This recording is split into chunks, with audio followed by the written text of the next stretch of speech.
everybody. Welcome back to our spaghetti base for probably now officially the last time because we decided to do a spaghetti base tour to kind of wrap up the series and kind of talk about just where everything is in all of this spaghetti mess. Yes, because 9 times out of 10, I don't know where things are. And I built half of it, in theory. Exactly, well, I'm the same way. I yelled at Poober to automate half of it. That's more accurate. Yeah, and only about half of what you told me to got automated. Yes. But that's neither here nor there at this point. I guess we should probably start with where we are right now. We're currently kind of in the center of the base, and if it wasn't clear enough, we started with, I think, 10 rings of concrete that were all different types of floor types. We started off with 100 tiles of concrete out from the silo. So correct. Yeah, we have the silo plus 100 tiles in every direction to try and build a base. And yes, we pretty much filled every tile. Just about. I mean, we could have put in some random stuff here and there, but like lights. We filled like lights or walls or something like that, but we filled everything we could with things that were needed for the base. So but here we are in the center of the base. The rocket silo is true center of everything. But let's probably go in a clockwise rotation, starting with the lower left corner, and then we'll work our way out clockwise from there, if that sounds okay with you. Yeah, work your way in from there. But yeah, yes. And semantics. If I find a mod setting...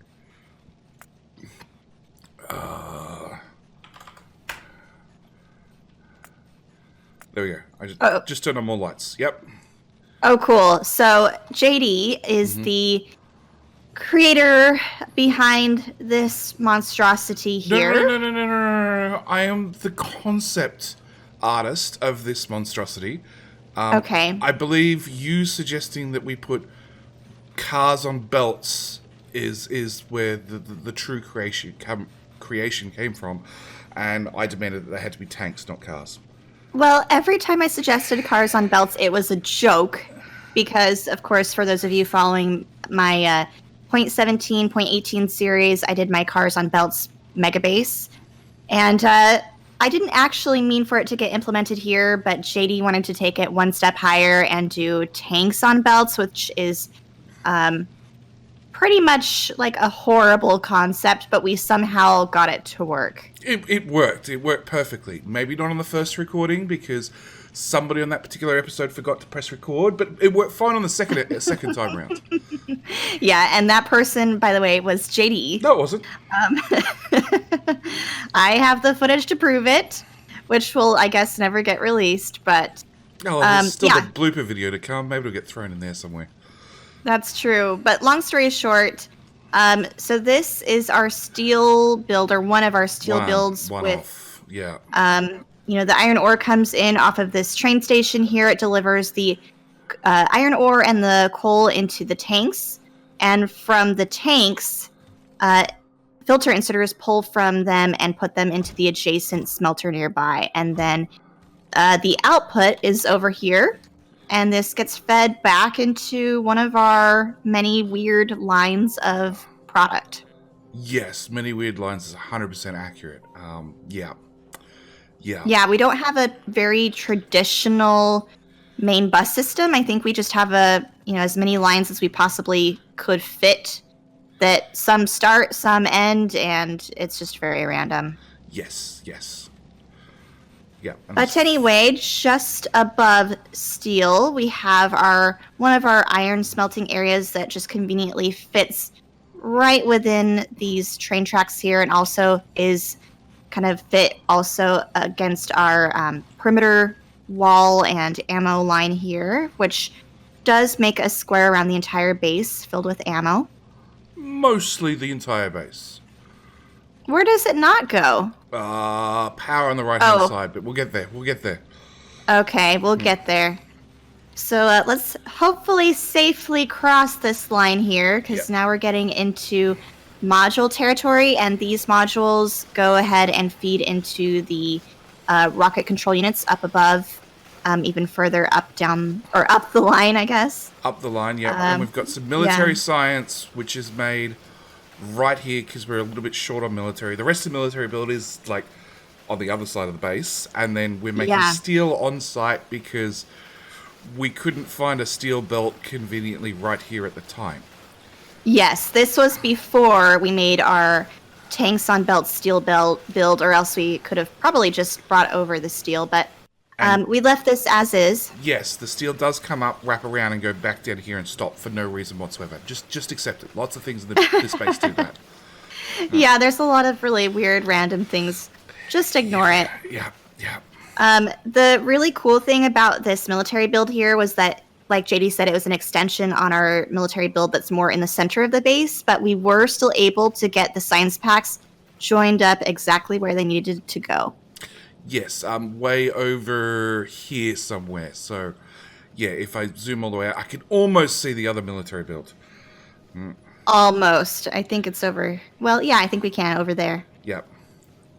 All right, but anyway, going up again, we've got some copper smelters, and then we really get into probably the highest tech portion of our factory, which is where we make blue circuits, green circuits, some red circuits. Oh boy. And meanwhile, we're still getting attacked. It's fine. It's fine. They can have that little bit. Yeah, this is where... And this is probably the straightest part of the base, because a whole bunch of green circuit builds ended up over here, which then had everything else built around them. So blue circuits got built around them, the speed modules and rocket control units got built around them. It turns out Poober did a productivity module build for reasons that I will never understand. You wanted them in the labs. Yes. That is the reason. Yes. You wanted them. And then again, like, you know, there's weird builds, like this green circuit machine outputs this way and outputs this way to this belt for some important reason, and that might only go to one place. Oh, look, it does. It goes to... It goes to two places, it looks like. It goes to refineries and somewhere else. We're just going to accept somewhere else is very important too. Yeah, the point being there's lots of random lines. It's hard to know exactly where they go unless you actually directly follow the line either backwards or forwards. Yes, there's lots of following this belt to find out where this belt exactly goes. And there is, I think it's here, or maybe it's south. There is literally a red circuit belt that loops over four or five 10 tiles to the right to then turn around and come back to the left for reasons. None at all, but it happens, So here's the rocket control unit assemblers here that get fed the speed modules from down below. We've got some more module production here. We also have a random assembler 3 production here, which has the assemblers 2 belted from, actually, who knows where. I think all the way from the center of the base, actually. Center of the base, yes. Yeah, there are more assembler 2s on a belt than there are in the box waiting to be picked up by the Logibots. I think that is true. And then we have our tanks, because it's important to automate tanks if you can put tanks on a belt. And then substations, which got built way after tanks, but just happen to share most of the components as tanks, so they got automated together. Yes. And then a random copper build, because we were short on copper at one stage. Yeah, and we could conveniently fit the smelters here, so why not? Yeah, there's lots of things in this space where you'd ask why not, and the answer could be many, many answers. And then a red circuit build with the best/worst belt braiding I've ever seen. Yeah, it is very compact. Yeah. And there's lots of belt braiding around this space here. This is not the only example. Yep. And then the single green circuit machine to make trains. Yep. Yeah, we had no belt line of green circuits, so we have green circuits getting made and directly inserted into the train assembler. Yep. So then yep. No, you go. We've got some engines that go to blue science, and this is a booster blue science build. It's not the original blue science build, because again, we found out partway through we were just short of blue science, yep, because nothing is built to ratio. Yep. And then more red circuits with another copper smelter. Yep. Which you'll probably notice is built to the wrong size. And does that have the copper loop all the way around? No. No. It stops here. And we actually pull copper ore from multiple different lines, at least to feed this smelting area. This one has copper coming from the right-hand side, from the left, or the top right-hand corner, the top left-hand corner, and the bottom right-hand corner. Yes, and the way we got away with the copper ore coming from the bottom right corner where we have a train station deliver it is originally I had the copper ore joined up with some ammo, but I guess it's on its own line right now here. Actually, we just don't have any coming in for some reason, but copper ore does share the ammo line occasionally over here, and then of course it's over here as well, so it's very random and very creative how we got the copper ore where it needed to go. It comes from A and gets to B somehow. Somehow. Yep. And then a more traditional red circuit build with a whole lot less belt braiding. He says while staring at all the belt braiding on the southern side. Yep. Yes. And then blue science just below the red circuit assembly here. So this is where I think the majority of our blue science, well, I guess the other half of our blue science gets built. Half, yeah. Mm-hmm. And then we've got steel chests along with blue splitters for, yes. Blue undergrounds, or at least I can see. Oh, there's blue belts, so they're all technically on the same screen. Yeah, so now we're kind of getting into supply depot territory or make everything territory, whatever you want to call it, where we tried to automate a lot of the things we needed for base building, and it oddly just kind of all ended up here for the most part. So it's got things from all of our belt tech, all of our splitter tech, underground belts, to boxes, including steel chests, passive provider boxes, a roboport, inserters, what else? Repair packs, Everything. The smelters, power poles, assemblers, miners. Yeah, everything you could mostly need. Yep. And we do have, like I said, these are built in the middle of the train tracks. Just it's fine. Yes. Just think thin thoughts when you walk down the middle. As Poober remembers, because she's trained a few times. So then we go up to centrifuges, which were a booster centrifuge build. Because we just couldn't process the uranium ore fast enough. And again, just found a spot and threw it in. Technically, it sorts the shiny rocks from the dull rocks by putting... It does. It does, yes. It puts the dull rocks on the bottom side and the shiny rocks on the top side. Yeah, but we all know the chance of getting a shiny rock is somewhere between 0 and none. So, yeah, one side of the belt doesn't do much. Yeah, well, it's good because it prevents jamming, which I really appreciate. And I actually really like this build. JD, you came up with the design to have it, insert on one side and insert on the other side, and then we undergrounded the actual ore coming in. So it's very compact and actually something I might use in future playthroughs. Oh, well, there you go. The shell is on. Train! Oh, boy! And both lived. Then we have my truly unique green circuit build with direct smelting into copper cable into green circuits, which was something I just wanted to do to see whether it worked, and it turns out it does work. Would I recommend it? Unique is not what I would have called it.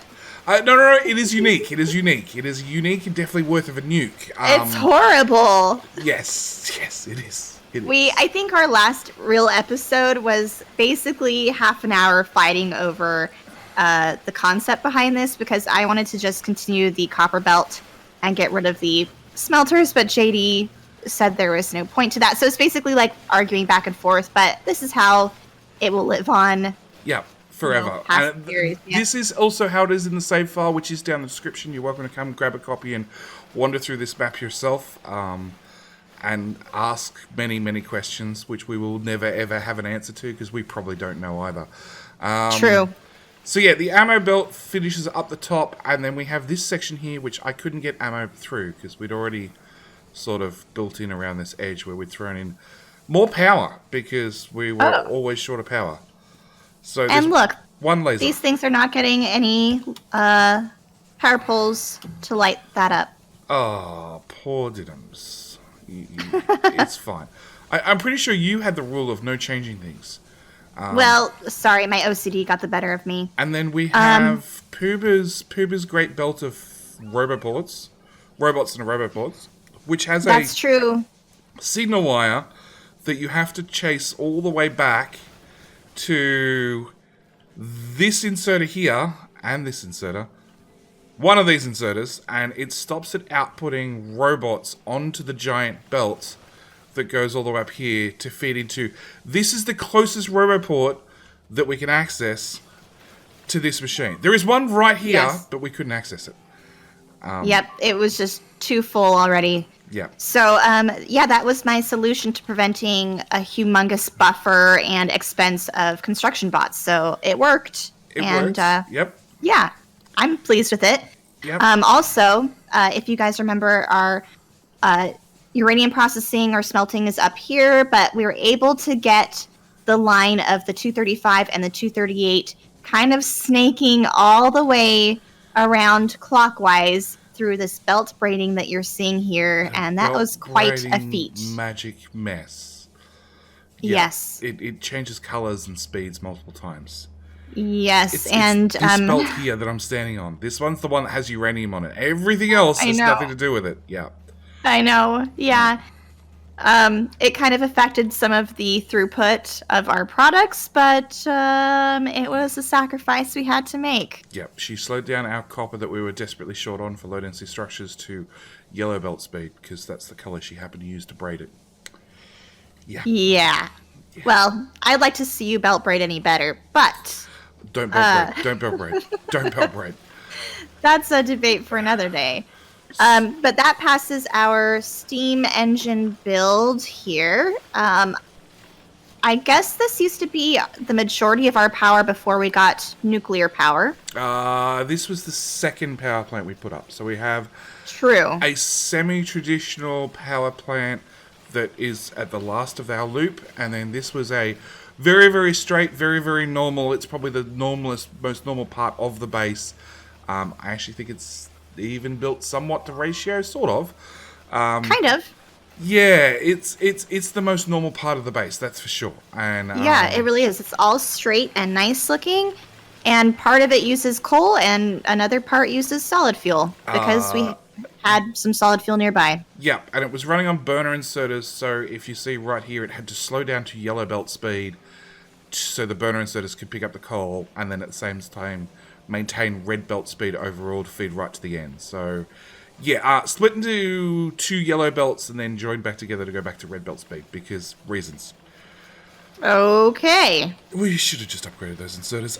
Yeah, so we've got low density structures here, which is short on steel, which, if you remember from the start of the base, we had plenty of steel, so I have no idea how that steel gets here or why it doesn't get here, and yeah.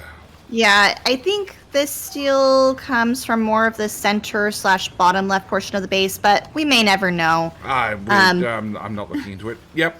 Yeah. Below that, we have rocket fuel production. Correct. Rocket fuel production fed with our solid fuel, which does loop all the way around the build, so it comes in here and literally goes around in circles, because I'm not sure why. Yes. Oh. Did I do that? No, I did not do that. JD did the looping. No. This whole belt has your name on it. Except for this belt here. Has your name. This belt, where? Where the hell are you? I've lost you. There you are. Yep, that's a frequent problem in this space, is losing each other and not being able to navigate. Yeah, that has your name on it. No idea. Anyway, we also have some more assembly of products and drop-off. We've got a train drop-off point for copper ore that comes in here. And if you remember, this line of copper ore ends up feeding all the way clockwise to the top left portion of the base, miraculously. Yes. In this very compact space. Yes, and it is definitely built into the base thoroughly. Yes. It is very messy here. To the left of the train drop-off point, we have... This is the original uranium smelting area. Or no, it's not, actually. I guess the original... one. Yeah, the original is to the right here that's fit. in between the train as well. But this was the booster, and then the top one was the last thing to be added on for uranium smelting. Yeah, and this was a copper station because again we were short on copper, and as you can see, all the belts are definitely not backed up at all. Yeah, so we have our copper, we have our uranium, which is technically one of the rules for this playthrough was you couldn't use Logibots to do any like moving around products for construction. So this is manually manually checked. So if this chest here fills up, you need to come shove it in one of these two chests manually because that's how we automated it because we couldn't get any more inserters in here. Yeah, but one thing I really like about this, not that I like many things about this space, but one thing I really do appreciate is that we did keep the 235 and the 238 separate. So even though it looks very confusing and jumbled with all of these belt lines everywhere, and we have a million different inputs for the 235 and the 238 lines, they're all organized at least, so they're not supposed to get jammed. At least in theory. In theory, yeah. In theory, I guess we've never seen it get fully backed up to know for sure. Oh, there goes a shiny rock. Bye, shiny rock. Oh, what are the odds? Yeah. And then over here to the very bottom right, JD, is your work of art that you can explain. It's my art project. So if you follow the Friday Facts as I do, there is... In one particular Friday Fact, I want to say, I have no idea what number it is. Maybe if I remember, I'll put the link down in the description. But Woob have their poster artwork, which has their logo in the bottom right-hand corner. And they featured this monstrosity, which is... It's a piece of art that they put together that represents Factorio without actually representing Factorio to a real person. So... There's, 3 weird chests feeding onto a belt for reasons. There's a smelter in the bottom right-hand corner.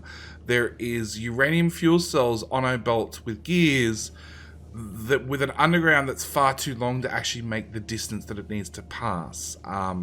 There's a oil refinery which has the input of lubricant into the heat exchanger. There's just lots of weird things that happen in this particular screenshot. So I decided I want to duplicate it with the artillery shell and the artillery train and the 2 dead biters in the bottom right-hand corner along with the dead tree because I wanted to duplicate it to prove that I could. And actually right where I'm staring has a little Woob logo in the bottom right-hand corner, so that's why this area is blank. So yeah, I wanted to duplicate it, so I did, and I have no idea how long I spent doing this, but it was a complete waste of time, and I'm still glad I did it. It was at least 1 full episode. I know that because I remember I thought at the time I was being pretty productive, and you were meanwhile doing something related to this, but it turned out really cool. If you zoom in close enough, you could mistake this for the Woob background thing, so yeah, it's pretty cool. Yeah, but yeah, sweet. Yep. Serves no purpose, though, in our base, apart from just aesthetics. Absolutely none. And then we have our shiny rock maker, the Covrex process, which has been hand-fed with 80 uranium and just loops it around and around and around and around forever. And conveniently has 160-odd in there so far. Oh, I didn't even know this was there. Yeah, that's why I put it there and I didn't tell you. Otherwise, you would have had nukes and I would have died. Oh, you evil person. Honest. That's the difference. Ugh. Well, we have oil drop-off point just here as well. Which is I'm not sure nowhere why. near refineries. Because we didn't have enough oil. Oh, yeah. For some reason, I thought our oil drop-off was over here, but this is coal drop-off over here to that train station. Along with another bit of power that sort of got half ripped up to fit in a coal and oil drop-off. This is power plant number 3. Yes, and then we got nuclear. Yes, the 4 nuclear plants are over here. Originally, I tried to have smarts on that, but sometimes winging the smarts is not always my strong suit, so we just let it run, I guess. Yeah, it just burns off fuel cells. It's fine. We've got plenty of shiny rocks. It just keeps going forever. Sure. Well, yeah. We just counted 160 in a box. It's fine. It's fine. And yeah, this is power, which I added extra heat pipes to for no reason whatsoever. Actually, not at all. Just because they glow and they look cool. Pretty much. I strongly recommend every base should have, right down your main bus, at least a line of heat pipes, just for when it gets dark. because they glow all the time. It is pretty cool, and it did take up some room. We also skipped some more copper smelting over here. Yeah. As well as just to the left of the copper ore drop-off point. And then we have more automation of the things that went into nuclear power, like the nuclear power plants themselves, or the nuclear reactors, the heat exchangers, the pipes, the centrifuges, stuff like that over here. Yep. And then we got guns, because we didn't automate guns forever. And then got sick of manually crafting them. So we automated lasers and then we automated guns, because we're smart. It's fine. Yes, in that order. Yeah. And again, we made steel on site because we could find iron plate but not steel. So Poober automated on site to make lasers, which then I expanded so we could make nuclear... What else needs steel? Oh, heat exchangers. Heat exchangers. Yep. Mm-hmm. So. And then we do have oil refining over here as well, just adjacent to the nuclear reactors. And this is one of 2 refining areas. This is the second set added in, but our original set is over here more towards the middle. And all of the fluids still add up in one common place. So they do all feed to the same areas. Yes, they're all... It's one continuous refinery split with a large gap in the middle, basically. Yeah. Exactly. Essentially. Yeah.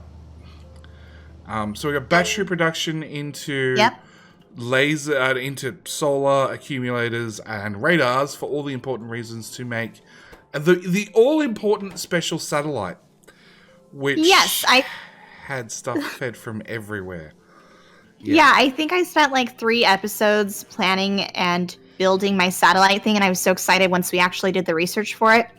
But yeah, this is kind of my weird satellite setup. Not ratio perfect at all, and in fact, I don't think much of the space really kept ratios in mind much, apart from I think the first stuff smelter you did. The first smelter did, and then from there on, it all went out the window. Yeah, it was kind of free game for anything. But yeah, this is the satellite build. It's also adjacent to a stone drop-off train over here. Yep. Coal is just below that. Which is fed and then everything feeds into the satellite assembler here. Yes, which, by the way, is shot on rocket fuel. Which... I'm not sure why, but the rocket fuel does kind of snake around as well from because there's a common problem that low-density structures ended up on both sides of the belt, and this is a common problem we had throughout this whole series, where things that were on one side of the belt might sometimes accidentally end up on both sides of the belt and break some of the build miles away, and you'd have no idea why at all.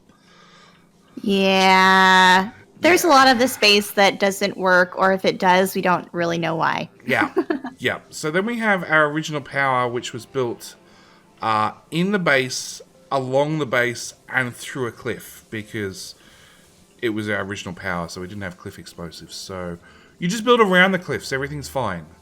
Yeah. Same with the train tracks, they had to path around the cliffs, and in a lot of cases around the base, because the base got there first, so the... train just hit a tank. Oh, yeah. I haven't seen that. That's random.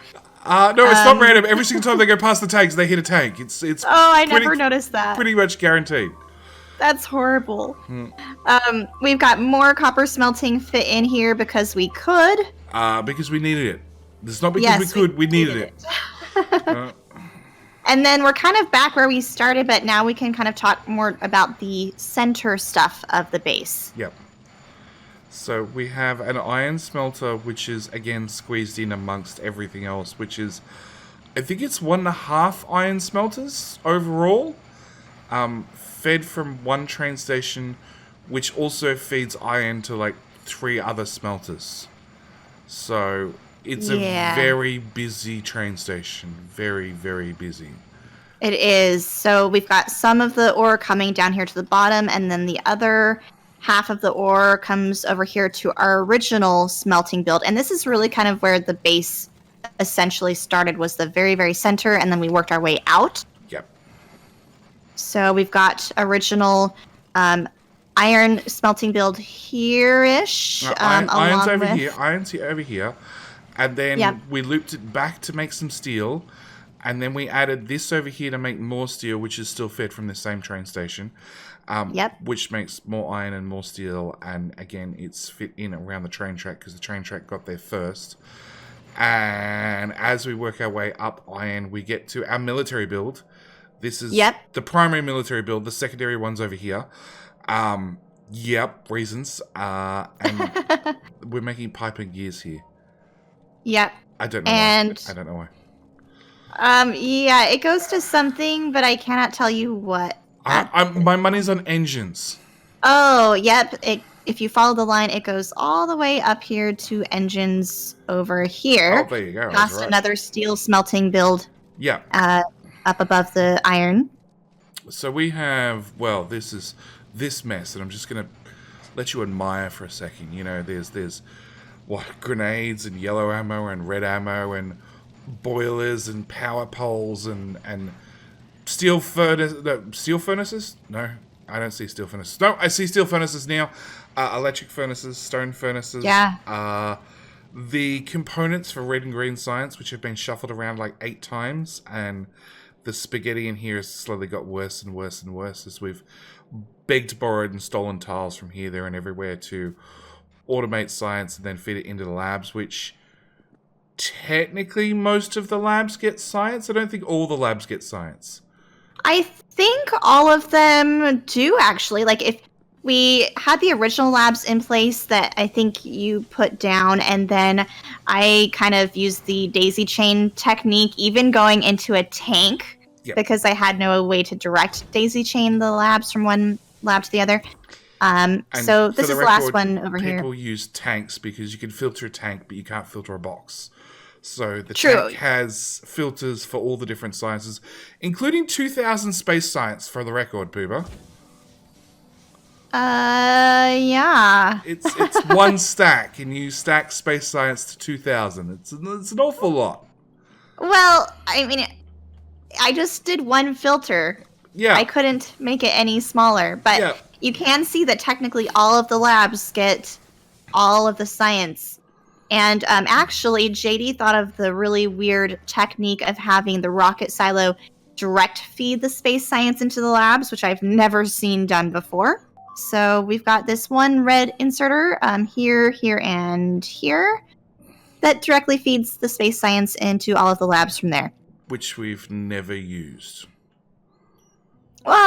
Maybe for one bit of research. Nope, we didn't do it in Infinite Tech. Nope. We've launched 14 rockets. Most of them had satellites. Most of them, all the rocket science just got deleted because we don't use it. Yeah. It's not a wasteful one thing I do want to point out how we're feeding the labs with a lot of our science packs here, because this was also a pretty difficult thing to manage, because we found out how to get one belt of science packs to the science labs, and then we quickly realized we didn't accommodate or plan on making the other sciences nearby, so we somehow got it to work. There was no planning, and if there was planning, it came after the fact. So red and green science was obviously made right here, and the labs were put right here, nice and simple. Blue and military got made next and got shunted in front.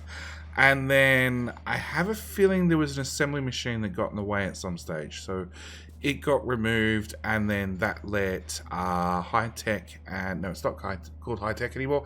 It's called utility. Yep, utility and production science got shunted in at the top, which feeds every single, really? Yeah. We managed, well, there we go.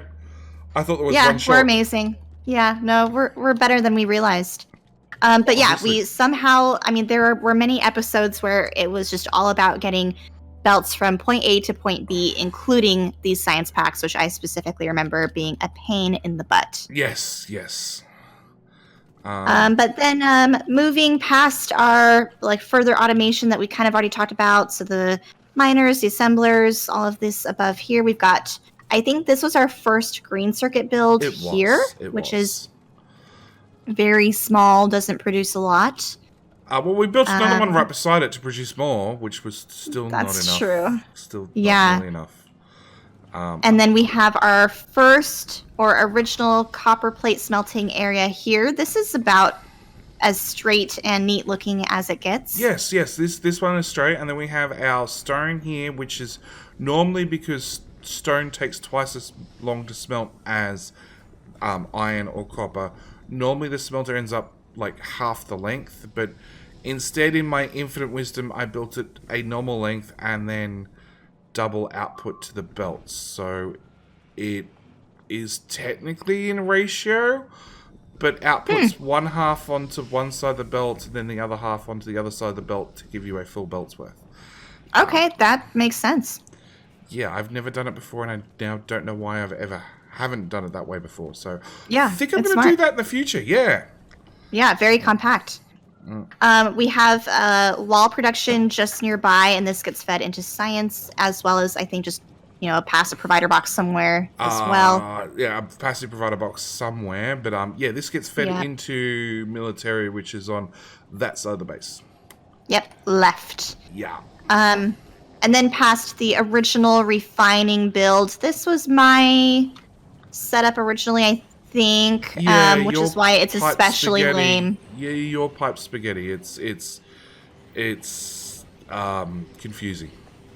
Yeah, there was no ratios kept in mind. It was just planting down the refineries and then just trying to crack things to keep the fluids as much in ratio or balanced as possible, so that we didn't get a stop in production of one fluid versus the other. Yeah. So it's mostly working. We've got some cracking involved. We've got light oil into petroleum over to the top, and then solid fuel production. We've got plastic production, heavy or light into heavy over here, or one or the other.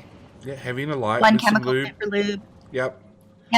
Batteries as well. In addition to the ones down here at the bottom, we've got sulfur, our acid production over here, and then also another instance where I used a car for storage purposes to get copper and iron into this assembler or chemical plant over here.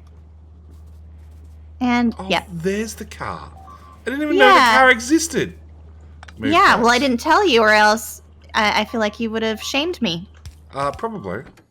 Yeah, but it works. In fact, there's two cars over here. And it works perfectly, and I would do it again. Hey, Poober. Yeah? Your car's broken. Don't break my car. Why is my car broken? Because the inserter has copper in its hand. Oh, yeah. Let's ignore that part. Okay. Here we go. Let's fix it. Okay. Oh, look, it works! See? Oh, magic. I love it. It works. And we're not going to talk about the poor chemical plant that for like 30 episodes straight never actually had an input until the last episode. Yeah. Yes, we're not going to talk about that. So we also have explosives for cliff explosives, along with our blasting charge, which lets us put water anywhere, which is really good if Poober gets under my skin, I can just drown her. Yeah, so this brings us to red science along with red circuits. Yeah, that's it. Red circuits along with robot frames, and that led to the worst, most horrible, took 2 whole episodes, I believe, engine build with electric engines, which Poober valiantly built and then realized that she was missing one input and had to rip up the whole thing and rebuild it. Yeah, which is also coincidentally the same thing that happened for our first series. So it seems like I have a problem with engine builds, and they always come back to haunt me. Yeah, and more importantly, we didn't have robots at this stage, so she had to manually place everything, then manually rip up everything, then manually put it all back down a second time. Yeah, it was horrible. Mm-hmm. So I think, is that it? Is that the whole base? Have we done a whole loop?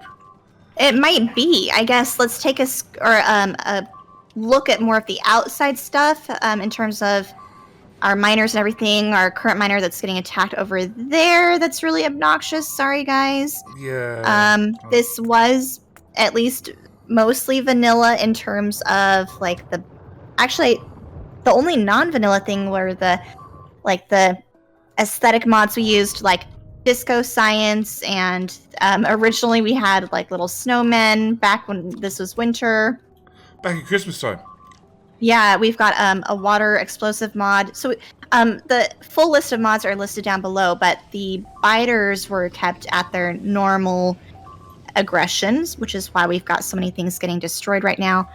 But we had oil up here to the top. We've got a couple different copper mining areas, oil down to the bottom as well, iron to the bottom left and top right, and then uranium. We really avoided outposting pretty much as possible. Yeah. Along with avoiding making any of our train tracks straight from the looks of it. Yeah.